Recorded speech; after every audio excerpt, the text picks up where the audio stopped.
Hello and welcome to Synchronicity, talk radio for your mind, body, and soul. I'm your host, Marie Benard, and we're joined again today by one of our favorite guests here at Synchronicity, Mr. 2020 from freeneville.com. Mr. 2020 studies and teaches the wisdom of the late Neville Goddard, and he's here today to talk about manifesting and creating the life that you want. Welcome to the show, Mr. 2020. Good morning, Marie. Hey, 20, how you doing? Gorgeous. How are you? Good. Oh, it's always good fun. My gosh, it's ranging from just training and playing with the pups to exploring my body with the kung fu bits, because I'm always exploring how else could I move more effectively and involve more of my body, and it's always good. It's one of my favorite 25 times of the day. You stop 25 times a day to practice kung fu?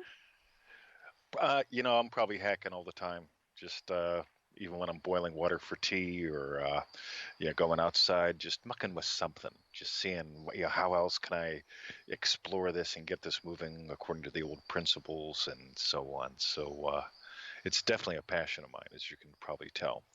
Cool. Well, I know that you've been studying martial arts for a long, long time. Yep. I remember when my second instructor had a daughter who was my age.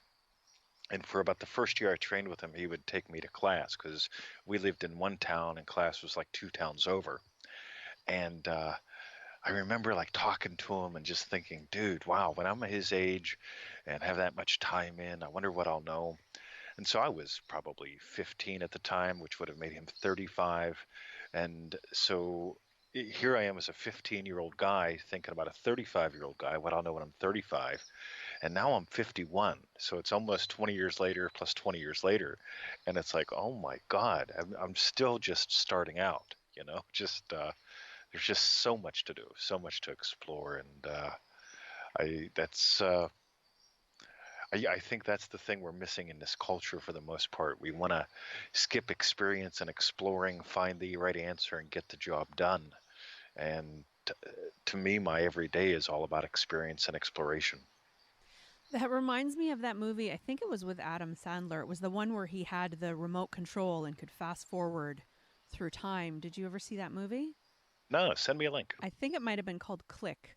But the gist of it was that he spent so much time fast forwarding to all of the results that he wanted that he was missing out on living his life. All of God, those little that's it. moments. See, to me, that's the irony. Like this morning, before I like write an article or do a product, like we did, I just finished up something called "I Am Pregnant." So it's a quote unquote manifesting course on how to get pregnant, right? Mm-hmm. And talk about good fun, because here I am, a guy, I never had kids. My first wife and I tried to have kids, but that didn't work out. But here I am sharing what I could glean through my play with that, and God, what a good fun exercise it was, quote unquote, researching the product and developing it and so on and so forth. Just another adventure. And it's like it began with me imagining having a product that just crushed it and created a bunch of people happy having babies. So that's the end. I always move to the end first. But I get to discover, how do I make the product? What kind of research, quote unquote, goes into it? How do I play, and what else gets to go in as bonuses and whatever? But it really is. I know the end, and so I get to have so much fun with the adventure getting there, if that makes sense. Intriguing. I am curious to know what you learned through researching and putting this all together. So you know about my background in neurolinguistic programming. I first got involved with that as a cop back in 1988, 89. And then I used it to catch bad guys, essentially, get them to talk to me. Then I used it to, it was one of the tools I used to unscramble my head after I got PTSD in 1989. Yeah, that Took a while though, and now I use the same principles that I picked up then and off of working with Richard to literally mind hack excellence. So the research part of it was probably the funnest bits because I just started talking to ladies. So I'd be talking to them at the dog park, at the store, clients of mine, and I just noticed what are the patterns that the ladies who got pregnant easily again and again, what do they believe about the world? What do they believe about themselves, their partners, their relationships, health, versus the people that I talk to who have problems having babies? What are the common things that they believe uh, about themselves, the world, the relationships, and so on? And just that alone kick-started it off in the coolest ways because, like, literally, I got to crawl inside the minds of two very different kinds of women and just love them both and explore, like, how do we get one to the state of the other? And that to me is one of my greatest joys. I love just hacking excellence and happiness. Cool. Thank you for sharing that. I was curious. You mentioned Richard. Who's Richard? Richard Bandler, he was one of the founders of NLP. He's an ornery bugger. People in that field either love him or hate him. I just think I think it would be a shame to miss out on him because he's only got a couple years left here on the planet, probably because of his health. But he truly is one of the geniuses of our time who's explored human thinking and the breadcrumbs left behind by it. Cool.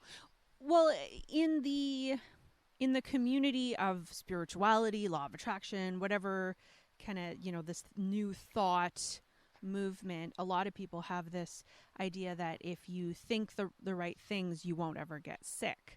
So I'm wondering now, this Richard Bandler, you said, is having some health problems. So what's your I view on that? I find it fascinating. So I'm going to go to Neville real quick. Neville Goddard said that we're given this law, which is the truth about ourselves, to cushion the blows of life. And because of prior imaginings and because of prior like literally, I mean, we all go through lives feeling something is real and then living uh, life in the circumstances that are the resultant of that. So, as a little boy, I was told by doctors I would be a sickly kid, and I accepted that as true. They were bigger than me. My parents said the same thing. They were bigger than me, and they fed me, so I might as well believe them. And I was a sick kid. Consequently, as I got older, I bought into some other different quote unquote beliefs, such as health is our natural state. It's actually an easy thing. And like literally, I am very healthy, but at the same time, I can get run down. I can buy into the, oh my God, the flu's going around. I better up my vitamin C. We all can at any time buy into the baloney. And that's again part of the fun because we get to notice what am I buying into today? What am I giving life to today? And on a simple example, on the days where I'm going, right, let's really create some value in the world, that creates actions and reactions in my life that up our income and up our impact with our clients. And on the other hand, if I ever wake up and go, fudge, I hope the bills get paid, which I don't do anymore, but I used to. If I went into I hope the bills get paid, then suddenly creativity is gone. And so is constructive action because you just become a reaction to the world. So even on a little area like that, going back to Richard, protoplasm wears out from what I can tell. At some point, the Earth suit just drops over, and then we're on our next adventure. So Richard's lived a full life. He's probably smoked and drank a lot, from what I can understand. And good on him. Something's got to take you out, so you might as well have fun till you drop over. All right. Well, thank you, 20. So I wanted to actually talk with you today about, let me just bring up this image. So at freeneville.com, you have pretty much a daily email that goes out. I think it's Monday to Friday, right? Every single day for years. Oh, it's 7 days a week. 7 days a week, absolutely. All right. So in one of the within the last couple of weeks, you sent out one about this getting into the state of the wish fulfilled. Yep. I sent you the image. It's 4-step process here. Select a very, very short phrase that implies your wish has been fulfilled. Enter the state akin to sleep. Assume the feeling of the wish fulfilled, and then repeat your phrase like a lullaby. So I kind of wanted to dive a little bit deeper into what this is all about because I found it really exciting. That is a really fascinating one to me. I don't see the image, but I do know the quote pretty darn well. So what's really cool with this, here's the difference between that and affirmations. Affirmations are usually done with people. People say them out loud. You make sure you're excited, all that good stuff. And they almost always feel to me like a bad first date. In other words, Marie, you can't believe what a great guy I am. Wait till we go dancing and you see how great I dance, and your friends are gonna love me. And that's what affirmations feel like to me, right? They're just forcefully me bits. But on the other hand, Neville's lullaby method is just lovely. And what you do with that is the first thing you do is you enter what's called the state akin to sleep. In other words, there's that semi-drowsy, semi-awake state that you naturally pass through when you're waking up or when you're falling asleep at night. And so, ideally you sit in a chair so you don't go fully to sleep too fast, and allow yourself to get into that drowsy yet still focused state. And the biggest part is, as you're doing that, you want to feel what you would feel if your wish were fulfilled, which almost always comes down to something like a thankfulness or a knowingness or something like that. And that's whenever you would allow yourself to experience that little tiny phrasy feeling of, isn't it wonderful? So it's never the words.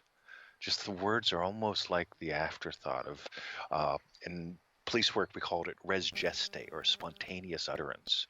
So you're in that state akin to sleep, and in your imagination, you're just hearing, isn't it wonderful? Isn't it wonderful? Ah. And notice how different that is compared to that bad first date affirmation experience. Mm. Yeah, I think in the email, thank you, 20. In the email, you gave an example of a client or someone who'd written in who was saying this whole big long thing of, I am now creating a lot of wonderful things where I make $10,000 a month and I'm helping all of my clients and da da da da. And it was this monologue that wasn't really getting her into a state of feeling good about it. Yes, absolutely. God, what a great kisser I am. No, that's not how you do it. It's such a different thing between the assertion, the long stories, and just simply finding that feeling of, God, this is wonderful. By the way, it's like our shows. Whenever you and I get together, even the way I phrase it, our shows, it's really your show. Oh, it's But our but it's show, so 20. I love our chats together. aren't they cool? Mm-hmm. And that to me is that kind of experience because, I brought the computer outside. I'm sitting on the veranda. I've got my drink of choice today is beetroot. I call it beetroot tea, and God, I just love it. And here we are, just experiencing, you and I, a shared experience of, gosh, isn't it wonderful? I'm in Australia, you're in Canada, yeah, and we can talk, and thousands of people can be blessed by just us talking and flirting and sharing and exploring what's possible in the next hour. Hmm. I do love that. And it is the feeling of that is so much better than we have a tendency, I don't know about you, but I definitely have a tendency to get up in my head and go like, okay, so this is how it's going to play out when I am going to log on to Skype and we're going to plug in the all of this stuff. And then if I start focusing on all of those little details, then my mind starts to look for what could go wrong. You bet. And that's exhausting, isn't it? Mhm. By the way, so by the way, if you go through the positive list, Skype worked, or I'm sorry, Skype is going to work great. My microphone is going to be awesome. My headsets are going to work perfectly. By the time, yeah, every one of those quote unquote you say, you're going to have the counter example show up in your head. Mm. The microphone's going to be wonderful. What if it breaks? Tony's going to be in a good mood. Gosh, what if he's had way too much to drink? Uh, yeah, Yeah, impossible, right? Yeah. So the but if you go to the end of really imagining, God, we had another great call, or what would imply if we had the great call, you getting the feedback on the YouTube page or wherever you air this at, people writing in and saying, Marie, that was a great show you and TT did. Wow, just that was awesome.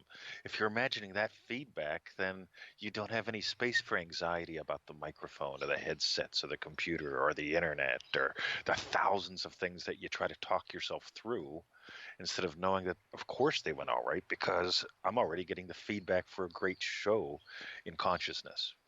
Hmm. 20, I'm curious because I've been working on just being in the present moment a lot more. And sometimes things do go wrong. But when we're in the present and we're not worrying about the past or the future, we just kind of handle it and we find a way to work around obstacles that come up. So, where does that being in the present moment fit into this whole feeling it real and imagining what you want? Cool. So this morning we did show episode 378, 379 for the Feel It Real Fun show at feelitrealfun.com. And when I started it up, Webinar Jam, which is the software platform we use, wasn't working right. People were saying, can't see you, can't hear you. And it's like, well, if you can't see or hear us, there's no show, right? Mm-hmm. And so I've already imagined a show that crushes it. So, all right, yeah, see ya. Bang! I hit end event, and instantly I'm on the keyboard, approaching the show from another angle, using a different resource to get the show up on Facebook and eventually YouTube. But the present moment. Okay, so imagining having already had a great show before the show is the state I'm living from, right? Mm-hmm. When the show goes sideways on me because of software hardware problems, I find myself automatically just taking action because I'm still living in the state of the show was fantastic. And in the end, the lighting was all screwed up, but the audio was great. The content was amazing. We got a lot of great feedback. It's a good show. So in the present moment, if I'm staying in that state of the wish fulfilled, that literally is where I live the present moment in Echoville or the physical world from. So no matter what's happening, my chosen state's determining my behavior right now. Loving teacher and good buddy friend right now is running what I'm saying to you. So I'm present with you, and I suspect you get that I'm really present with you and the listening audience. But I've already imagined a crushing it show. You and I had a great time. Oh my God. Mm. So that's interesting, 20. So as opposed to, so have that state of knowing you're going to have a great show and then being present to whatever comes up, you deal with it, is a lot different than a lot of us who run on anxiety and worrying about, whether I, things are going to go right, whether I'm a good enough person, whether I can hack it, whether I'm capable of even doing a good show. So if oh we're my God. running on that kind of attitude, then an obstacle comes up and it's going to be that much harder to overcome. That one tiny tweak. I'm not imagining that we're going to have a good show. I'm imagining we already did. Mm. So that changes it. By the way, you sound like the moms that have problems having babies. And I'll tell you why. Because what happens is they go, yay, I'm pregnant. Ah, man, I hope I don't lose it again, right? So Mm. instantly the assertions happen. Yay, I'm pregnant. Oh, I hope I don't lose it. So the back and forth starts. And then all the crazy crap shows up inside the head. And again, this is the anxiety-driven, hopeful mommy. She's going, I wonder if something's wrong. I wonder if something's wrong with me. I wonder if he really wants to have a baby. Why do I feel like I'm all alone in this? Oh my God, is what happened when I was a teenager? Will that impact? And then all that crazy stuff happens and the body tenses up. And of course, the baby ain't going to stay in a tense place. I'm out of here, right? Versus if you move to what implies you've already had that baby and that it's worked out great and you've been a great mom, that's a completely different set of neurochemicals starts getting pumped into the body and into the bloodstream. And sex becomes fun again versus a chore. We have to do it now, now, now, And then suddenly baby comes in, and it's a completely different experience. Mm. Just like this show that you and I are giving birth to, coming from, oh my God, it was another great one, Marie. Uh, is very different than, God, I hope I impress her. I hope we do another one. Maybe she won't want to do any more with me. I hope my microphone works. Oh my God, what about the airplanes? Which would just drive us both crazy. Mm. Thank you, 20. I am curious. Okay, so we are talking right now with Mr. 2020. You can find him at freeneville.com to sign up for the daily Neville Goddard wisdom. But what about this? So this pregnancy program, when is this coming out? We're probably going to release that on our Friday, your Thursday, uh, which is going to be good. God, I'm having so much fun with this one. Like, normally I've got a routine where when get something done, I release it pretty quick, but I'm really having a lot of fun just sort of tricking it out, just because I've never done anything with babies before, and so it's a softer kind of program, and the handbook is just more fluffy, mommy feeling, and just it's just gorgeous. So, yeah, that'll be the end of this week. Is there a special website for it, or Nah, that'll be somewhere on freeneville.com. I may put up another site for it. Who knows? But okay? right now, that's a good point. I'll see if something like howtomanifestababy.com is available or something. And if it is, I'll put it on there. Cool. All right, but for the time being, freeneville.com. At any point in time, you can probably find more information about it there, because I You imagine bet. that there are people who might be struggling with that. Well, we get enough emails that it made me go, you know what? I haven't served these people right. So how can I help them? Yeah, how can I take my skill set and help bring some more bubbies in the world? Because I think it'd be cool. Now, one of the things when it comes to having troubles with fertility or troubles with miscarriage and things like that, I know that there are a lot of emotions involved and a lot of sensitivity, and some people feel like if you say something like, "Oh, well, you just need to change your attitude," that's a judgment against them, or that somehow it's their fault. So I'm wondering if we can clarify sort of what angle you're kind of coming at it from. I'll give you a great example. So uh, one of the phrases that I love of Neville's has to do with the sum of the totality of what you accept as true. That's a lot of words. That the sum of the totality of what you accept as true determines your circumstances in your life. So, in other words, if I assume money is fun and easy and anyone can double their income, uh, and here's how, yeah, that's how it's going to happen. On the other hand, if I go, money's hard, I don't really know if I feel comfortable taking people's hard-earned money, that's going to change how I interact with people, and also it's going to limit the benefit they can get from me if I'm telling them, well, Marie, money's hard. As a business guy, one of the things that I notice if you really want to succeed in business is you've got to start imagining money differently, that cash flow is good, that getting paid for your services is good, because if you're paid well, you can pay other people well, and it just escalates in a really lovely way. And it's the same with getting pregnant. An example that we discovered, while doing research, was uh, there's a significant number of people that want to have a baby, and they're imagining having a baby, but they're tense. And when we take the time and talk to them long enough, we discover that there's another hidden imagining in there. And what they're imagining is, well, like, yeah, I don't know if Bob and I are actually going to make it. I mean, we're like any couple, we've got ups and downs, but if we split up, then it's me and the baby. That's going to be hard. But if we split up and I'm a single girl, odds are I can get married again, and I'll be able to support myself till I find someone who I want to be with. But as a single mom, I'm really limited, and a lot of guys don't like single moms. And so they're imagining not just having a baby, they're also imagining trouble in the relationship, and they're imagining being a single mom. And it's that totality of what they're imagining that's keeping them stressed. And again, when the body's stressed, it's not going to implant a baby all that well, probably. And versus if they get that out in the open and they go, my God, I'm imagining having a baby on one hand, and I'm imagining two negatives on the other hand. What's going to win? And what's going to win is what they really feel is real, which apparently is, what if he leaves me? What if I'm stuck? What if it's me and the baby? What if we struggle? What if the baby has a birth defect and I'm a single mom? And then the crazy mind goes crazy versus right. What if I imagine what would imply uh, it's all worked out wonderfully?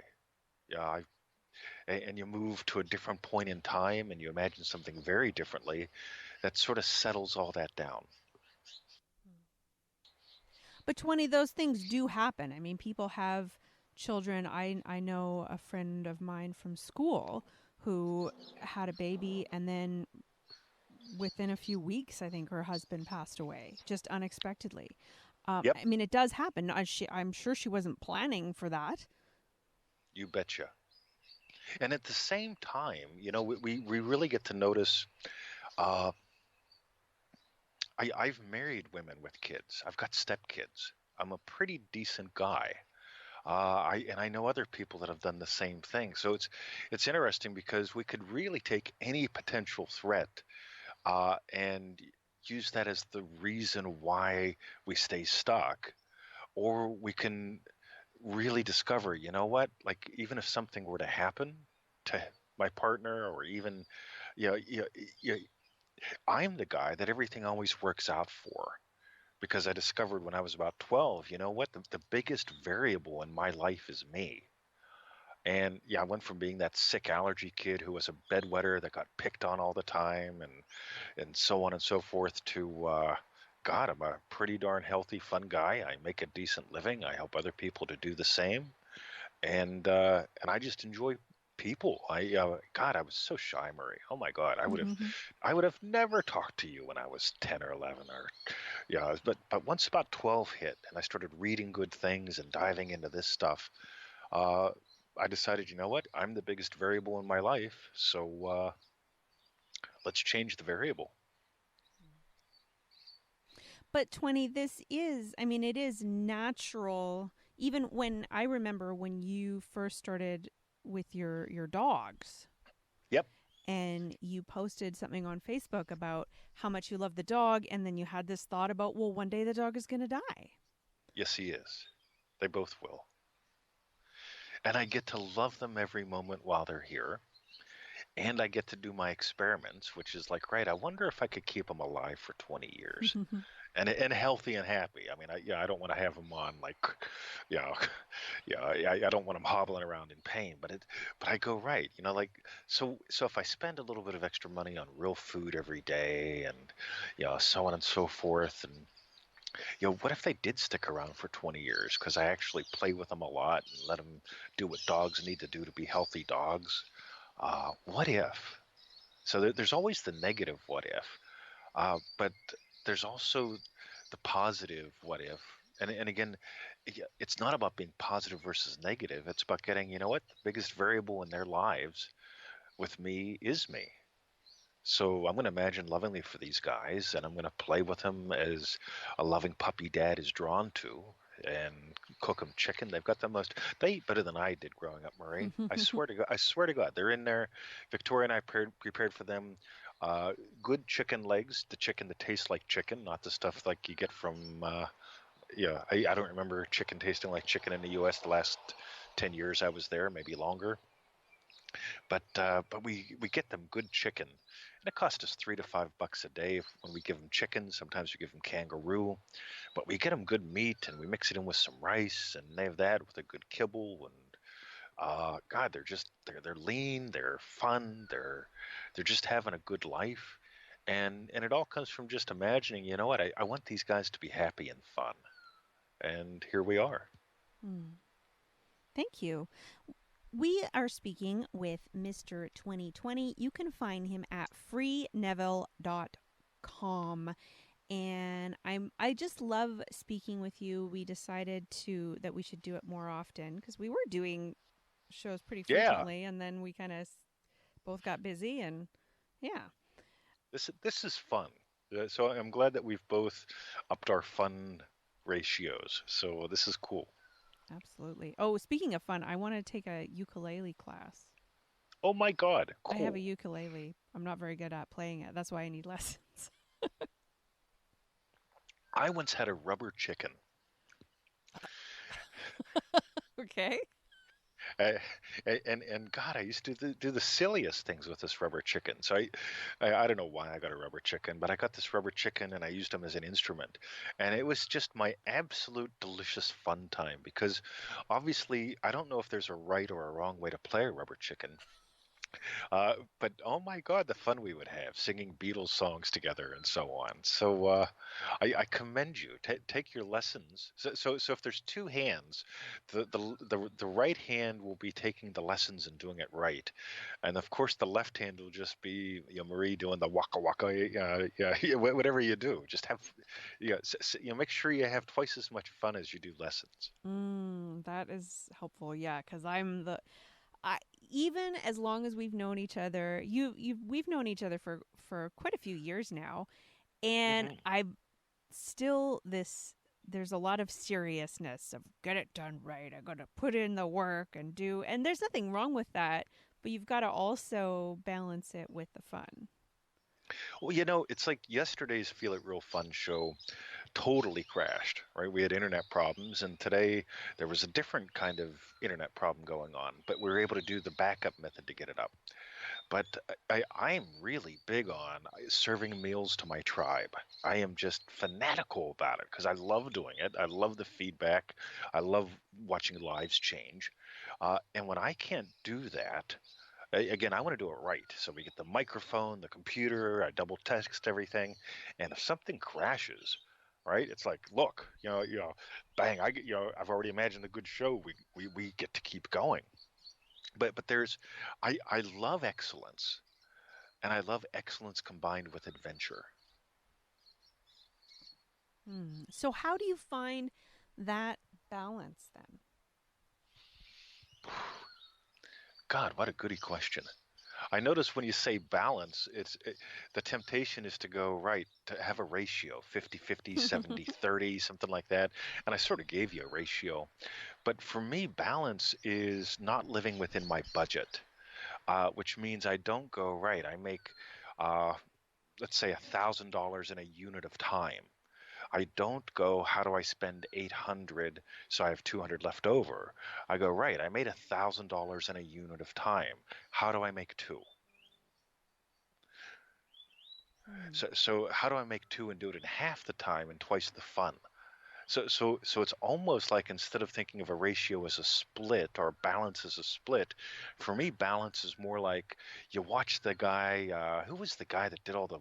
Was it the Willendas? Who was it that did the tightrope walking in New York City many moons ago? Oh, between buildings?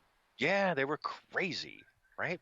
And of course, balance was important, but it was probably more important to get to the other side. Well, I can't say more important, but it was pretty important to get to the other side. And gosh, I can't imagine the rush from doing that. And when I think about the tightrope of life that we walk on, having to be careful and making sure you don't fall is one side of it, but the other side is I'm the guy that walked the tightrope. Oh my God, was that fun? You know, so so for me, that tightrope is always about probably what they experienced. How can we do it higher? How do we do it longer? Yeah, as just an adventure. Like, what's the next way we can sort of up the ante and have more fun, help more people, make a bigger difference, while not letting it become work or a mission, but letting it Mm. be something just simple. Yeah. I just want more playtime, more playmates. Join me in the pool. Come into the sandbox. Let's do it. Thanks, 20. I have a question. So tonight, shortly after our discussion, I'm going to an open mic with my boyfriend, who's a stand-up comic, Oh my and God. I'm doing. I'm supposed to be doing a set of comedy. I've only done it twice in the last 2 years, so I'm still feeling a little bit nervous, and I don't feel prepared because I feel, on the one hand, the more I try to prepare, the more freaked out I get. So I don't want to be over prepared and stressed. But what if you were about to get up on stage with little experience and try to be funny? How would you prepare yourself? I would. Uh, imagine the faces of the people who just enjoyed my show and how good I feel about that. Mm. I notice, on the other hand, people that have stage fright tend to imagine either people staring at them while they're doing their performance, or they're in there making movies about what do I look like up here. Uh, Neither one of those seems to be all that much fun. Versus, right, like I just finished my set. Whoa. I mean, they're loving it. They, just that knowing, God, if they could, they'd keep me here all night. That feels so cool. Living from that space allows you to have the space in the present moment for your comedy to be expressed and discovered. Hmm. And then what if you're up on stage and there's a joke that you think is funny, because obviously you've written it because you think it's funny, and the audience doesn't get it for whatever reason? That's crickets. What do you do God, while you're up there? I bet you I have those moments 10 to 20 times a week on our little live Facebook feelitrealfun.com show. Yeah, crass commercial message. And when I notice there's a thud, and the thud usually happens with Victoria, because she's the only person in the room with me, right? Yeah, because I can't see the thud out in the audience. If we've got, 50 people or 100 people watching live, I have no clue. But but I don't know about the thud out there until a comment shows up, and sometimes that can take 10, 20 seconds, right? But if I make a point and I look over and I can tell Victoria is gone, right? Like it went nowhere.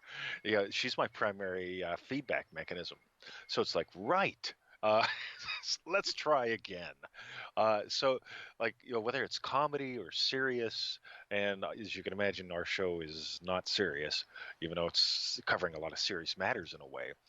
Uh, if something bombs, oftentimes I'll just go, yep, I can see that didn't work. And I'll just keep going, right? I'll just acknowledge, hey, there's an elephant in the room. Right, let's just keep rolling. Uh, and that's it, just. Yeah, I think honesty is something our culture craves Hmm. because we have so little of it and so much hype. And so, like, if something does crash and burn, uh, like this morning, so I just uh, activated my new business Visa debit card, which means I've got like 20 companies to contact and say, change my number, right? And two of them have made it incredibly complicated. They're in the United States, and I have to actually talk to a human before 3:30 in the afternoon or something. And it's like, are you kidding me? That's my middle of the night, right? Yeah, I'm not up at that time, right? And so I write them a letter and I say, look, yeah, I would love to take care of this and keep giving you money, but we need to let this be easy, because if you're pissing me off, uh, you're probably upsetting other people too. It should be easy for me to give you money. And I'm the guy that will tell them this, because I want them to realize, if you lose me as a customer, you've lost me as a customer. And that's not good for your business or mine, because I'll find someone else who I can give money to. I mean, it's easy. So I think there's something that every business person needs, that relationships need, just an honesty that uh, doesn't hurt, but that actually gives. And if you're on stage and a joke bombs, you can just go, "Yep, that one bombed. Let's keep going," and have fun, because they know it bombed. You knew it bombed. And if you just admit, "Yep, yeah, bang, keep going," it tends to work out, as far as I can tell, a lot better. Hmm.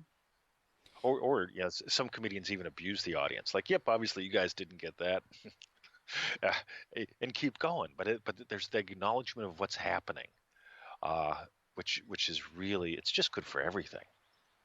Yeah, sometimes Chris will do that. He'll be like, "Hey, that was a good joke." So, Nice, and the comics, nice, like you can usually hear the comics will laugh, but the nice, audience won't. Yeah. nice. I like watching magicians watch magicians, because you can always spot a magician watching a magician, because they'll laugh or applaud at the wrong time. Mm. While everyone else is distracted by the sleight of hand, the magician's going, "Oh, that was great." Uh, again, just another, I guess, a total irrelevant side trip. You see, I might as well admit it, right? It was a totally irrelevant side trip. So let's dive back into something good. Yeah. No, I'm enjoying it. I hope listeners are also enjoying the conversation. So I want to Sweet, talk sorry, what were you going to say? sweet, excellent. By the way, I one thing I do notice. Have you noticed that boring speakers are bored while they're speaking? Are they? I guess Yeah, so. they always are. No, again, this is another elephant in the room. Nobody wants to admit it, right? They'll be bored while they're speaking. They'll be speaking what they've spoken many, many times. And the crowd's going, God, I wish you'd shut up. Then afterwards, they always have to go, how did I do? And everyone says, you did great, right? Versus someone who's fascinated about not only what they're talking about, but they're fascinated about delivering it. Everyone listening is going, whoa, this is cool. Maybe that didn't make sense. Maybe they screwed something up, but this is still really freaking cool. I imagine with comedians, again, I'm not a full on comedian, but I imagine it's got to be the same thing. If they're entertained, actually entertained in the moment by what they're delivering, that invites the audience to be entertained as well, because really they're the same as you and me. Hmm. So if you're entertained by what you're doing, they'll be entertained as well. Cool. Yeah, no, I think that's true for the most part. But sometimes there's people who are really fascinated by stuff that just is dull to the listening audience or completely not something that anyone in the room would be interested in. I definitely, it's fascinating to me because I've watched people turn the most fascinating things and stuff that they are fascinated with into boring talks because they know what they're going to say to the point where it's nothing more than a rerun. Hmm. But if they know what they're going to talk about, and oh my God, Marie, I got to tell you this thing I just discovered or read about or experienced when I was out gardening yesterday and how it fits in. That's where the energy of the room spikes and goes through the roof. So that spontaneous discovering, oh my God, this fits in perfectly. I'm so glad we can talk about it. Sort of like when we talked about turmeric tea last time. Mm-hmm. Yeah, That that was was so that, funny. that was a spontaneous thing on our parts. I got emails about that. How do Cool. you make it? Why do you drink it? What do you love about it so much? Really? My enthusiasm for turmeric tea came over that? Wow. I'm just drinking something, I mean, I got to drink something. Might as well be something I enjoy. But I seriously got multiple emails and I think 2 or 3 Facebook chats about it. Like, listen, I just tell me about it. It's like, oh my God, that's funny. Now I totally forgot what we were talking about because we got into the turmeric tea. Oh, yeah, Lovely. I wanted to ask you.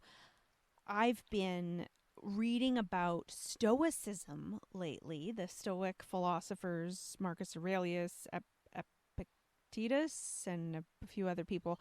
And I was just wondering, with all of the research you've done on Neville Goddard, if you think that he might have been a Stoic.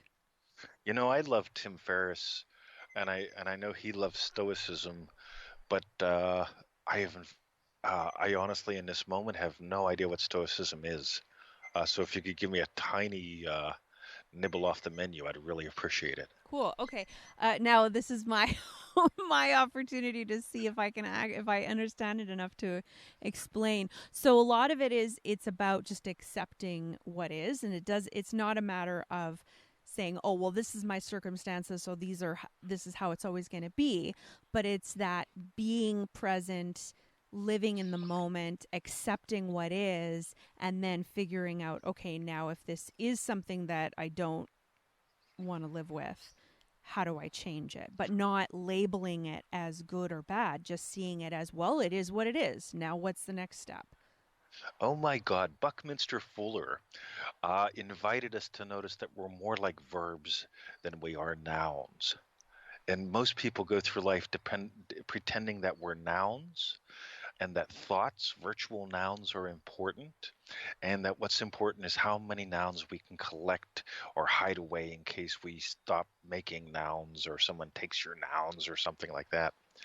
Uh, Noticing that I'm a verb, uh, invites me to eh, my experience of we'll just call it my stoicism is I notice what I am. What I am gives life to what's going on right now.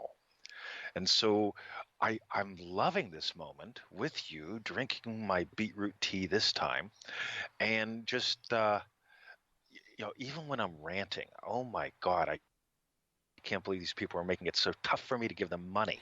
Right? I'm still having a good time. I mean, I sent the emails out this morning saying, dudes, make it easy. Help me give you money. Right? Don't make me get up at 3 a.m. to give you money. Just not cool, guys. Come on. Right? I'm still having fun because, uh, okay.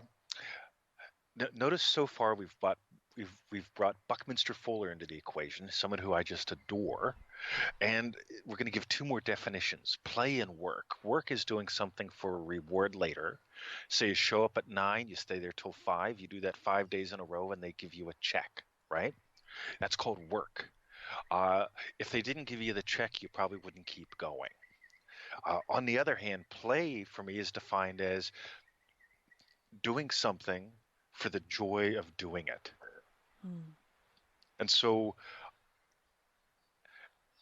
knowing I'm a verb allows me to fully enjoy this present moment, knowing that I give life to what it is. I don't accept what it is. What it is, I'm sitting here and it's a little windy and it's chilly, and I mean, all that stuff doesn't matter. What really matters is in this moment, my God, you and I are talking across the world to hundreds and thousands of people, and isn't this fun? There's my stoicism. I don't have any idea if that fits into theirs. And if Neville was a stoic, he would probably be a stoic knowing who and what he is gives life to what he chooses in every moment. So that's the best I can do on that one. How'd we do? I think we did fine. I'm curious, 20, who's Buckminster Fuller? Oh my God, I don't know no. who he is.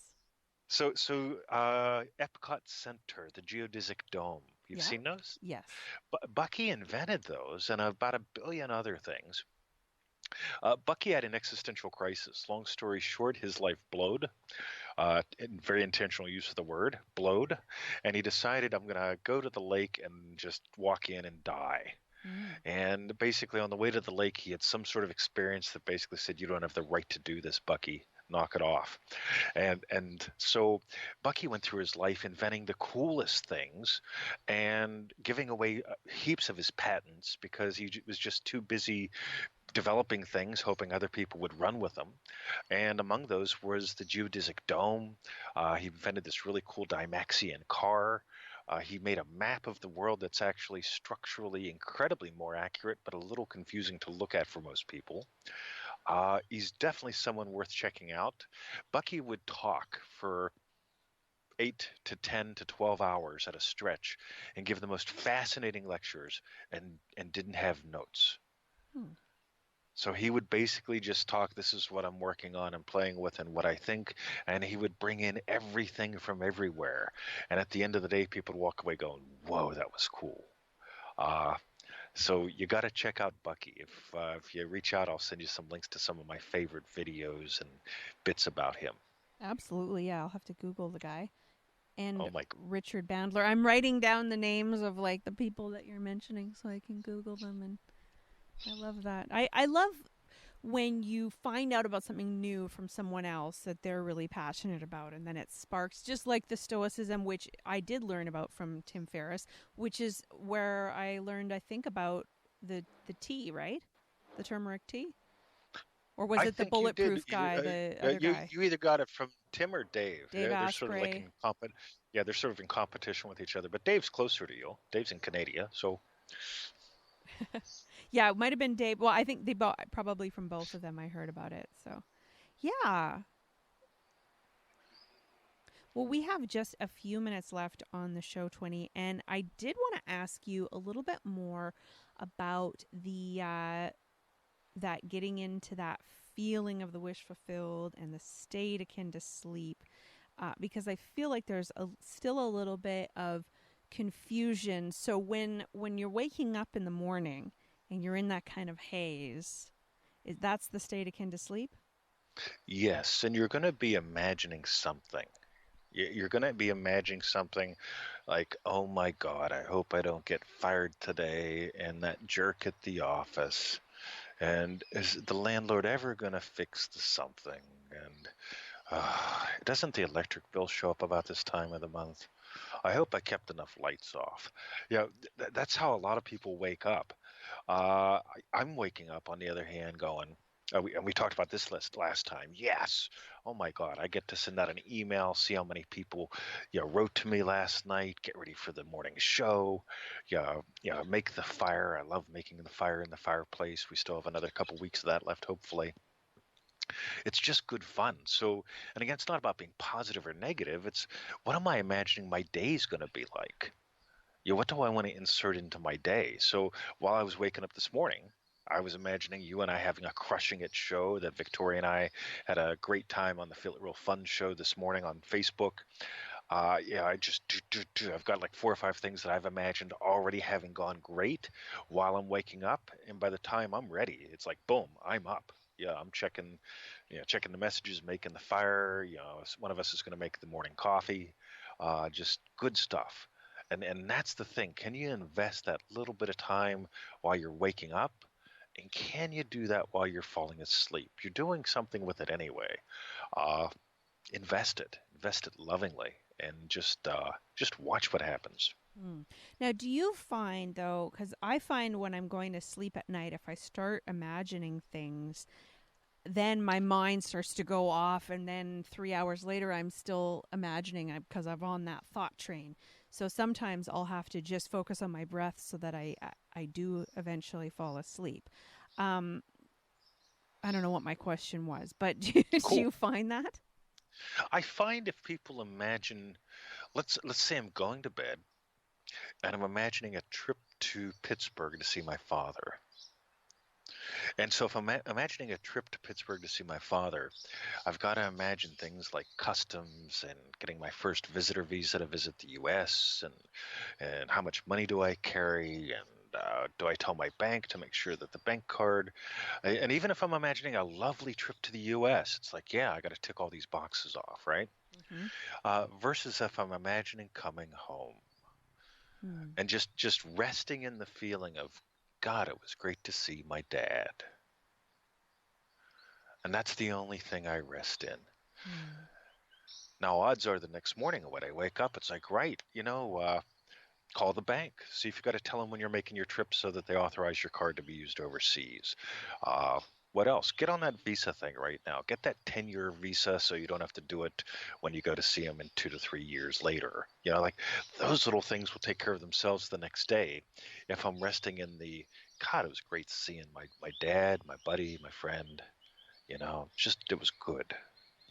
So again, it's really bringing it back to that feeling, and not the feeling of, oh God, there's so many things on my to-do list, but the Yes. feeling of the feeling that we're all going for. Because I think what happens, we go on even on a holiday, and so many people will go on a beautiful holiday that they spend a bunch of money on, and they're stressed the whole time because they got to get through their to do list of all the places they've got to take a selfie in front of, rather than just being there and soaking up the energy and meeting new people and all of that.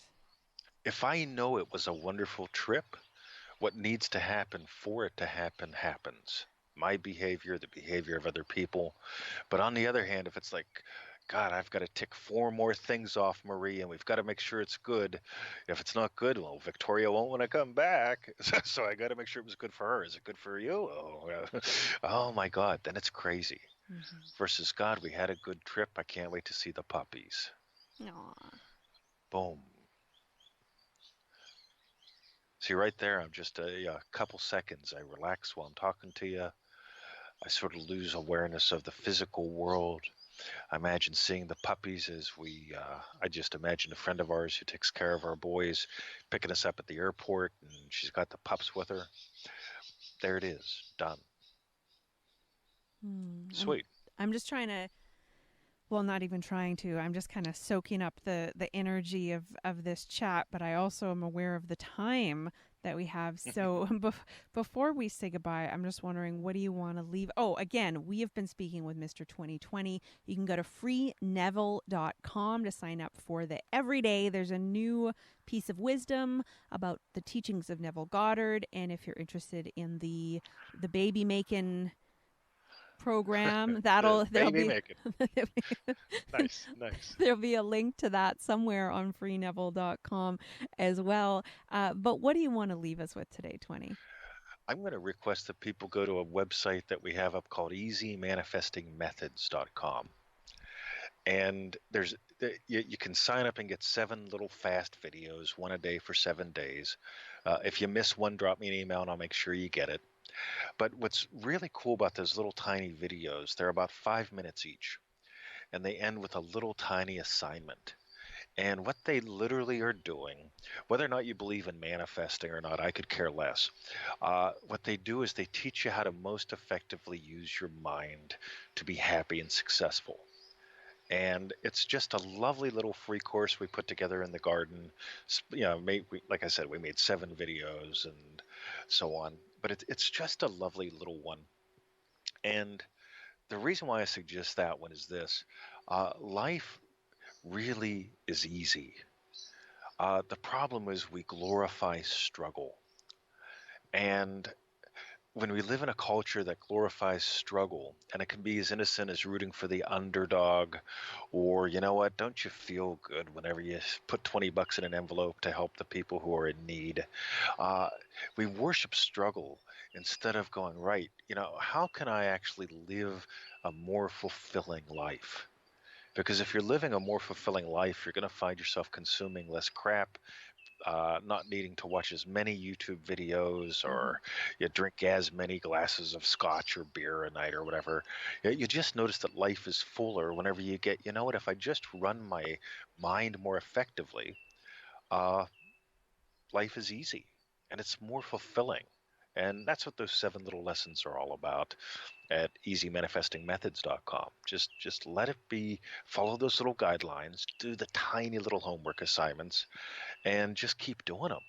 And you wake up and it's like, holy crap, I haven't worried in years about anything for more than a minute or two, And yeah, and heck, I know where I used to live, I lived in Anxietyville. And heck, if something disturbs me now, it usually doesn't last more than a minute or two or even a few seconds. And I go, right, let me move and let me notice what I need to do about it, if anything. Mm-hmm. Beautiful. Thank you so much. We've been speaking with Mr. 2020. You can find him at freeneville.com or go to easymanifestingmethods.com for that 7-day mini course. And thank you so much for being with us today, 20. Thank you for listening and for sharing this.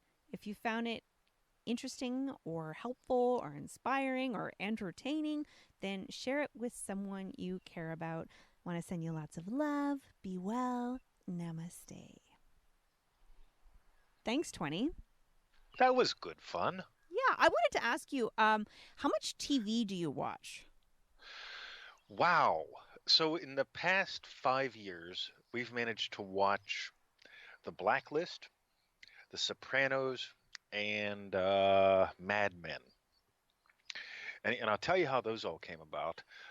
Mad Men, one of the guys who I follow, who's an internet marketer, Perry Belcher. Perry says, if you haven't watched Mad Men, you have to. It's about this guy named Don Draper, who's an ad guy. So we started watching it and fell in love with Don. Meanwhile, we found out that one of the big wigs on Mad Men helped with The Sopranos. And it's like, oh, that's cool. Like, your people have been bugging me for a decade to watch The Sopranos. Yeah, I mean, heck, it was out in 2000, 2001, right? So it's like, well, let's get caught up in TV. So Victoria and I sat down and watched The Sopranos. And then another one of my guys said, look, I think since you've got a background with hostage negotiation, interview, and interrogation, you might want to watch The Blacklist. And when I watched the first episode of The Blacklist, I realized it was actually written by someone who did their research, because there's some whenever I took my first NLP training was with someone who trained in interview, interrogation, and hostage negotiation with the FBI. And it was on day 3, I think, of that program where he played a little video for us to show us how to know when you're being screwed by the bad guy. In other words, that the bad guy knows the game better than you. Mm. And when I watched the first episode of The Blacklist, and they showed the main character Red coming out of the box and connecting up with Lizzie, the FBI profiler, I just howled because I knew in that instant Red owned it. It was like, yep, they did their work. All the cues. There were like 6 or 7 cues there that told me that Red is in control of the situation while Lizzie thinks she is, and we just fell in love with that. And so that's as much TV as we watch. I can't tell you the last time I can tell you the last time I saw the news was whenever I had to go to the government doctor for my immigration thing, probably 3-4 years ago now. For at least 4 years ago now. And they had news on in the room. I couldn't escape it. And that's it. Yeah, so 3 TV shows, 7 years, not bad. All right. Yeah, I need to watch less TV because I noticed that it affects my mood. Like I don't get stuff done. Oh my God. I yeah. There's a term called ego depletion. And ego depletion is commonly defined as you can only make so many decisions effectively in a day. Mm. And so when I talk to Forex traders, I say, look, if you're going to trade early, because if you're trading at bedtime, you're probably not making the best decisions because you've depleted your ability to make decisions, right? Mm-hmm. And by the way, Bill Gates and President Clinton both bought into, and a bunch of other people, they wear the same outfits every day. Or maybe it's Steve Jobs, I can't remember. But a lot of these bigwigs wear the same outfit every day. And the reason why is they don't want to have the decision of what to wear. So they wake up and they put on the same outfit and they go to work. And they have another copy of the same outfit for the next day and the next day and the next day. So they've got 5 identical outfits. And I did that for the longest time. I had good fun with that. But it's just one less decision you got to make. Which tie, which shirt, which undies. I mean, that's like 10 decisions to get dressed versus, right, put on the clothes, let's go, right? Mm-hmm. So there's that. And then there's the other part, which is the emotional side. And I really get if we're watching ups and downs and sidewayses and stuff, it does deplete the emotional energy that we have to, quote unquote, live life or get work done. Mm-hmm. And I can tell you this much. At the end of the day, like if we're watching The Blacklist or Tony Soprano or something like that, I can tell that eats up some of my emotional energy, but it does it in a good way because we only watch, an hour a night or something like that. So it's interesting because I'm pretty picky what we watch, even though like all 2 out of the 3 shows can have like some violent episodes or Yeah, whatever. The Sopranos is super violent. I couldn't even watch it. Yeah, but like for me, it was, and here's the weird thing that I love about those 3 shows. Being a writer, they really helped me explore character development. God, I Mm. love the characters in those shows. I mean, Mm-hmm. and the plot twists and so on. So even then, I'm not really turning off. So there's a long answer to a short question, isn't it? No, well, I appreciate it, and if it's okay with you, I'll leave this in Yeah, the well, YouTube whatever. broadcast. So Yep, I have. Yeah, whatever you want to do, I have 100% trust and faith, and yeah, you've got the keys to the kingdom. cool. Oh, I like the sound of that. All right. Well, Mm. my boyfriend's here waiting patiently for me to get off the phone. So, yeah. Thank you so much for your time, 20. Let's uh, sometime in the next couple of days, let's set up our next one. Sounds good. Cool. All right. Big Enjoy love the to you, rest of your Marie. day. You guys have a good night. You too. Take care. Bye, 20, and bye, Victoria. Bye. Hey, baby.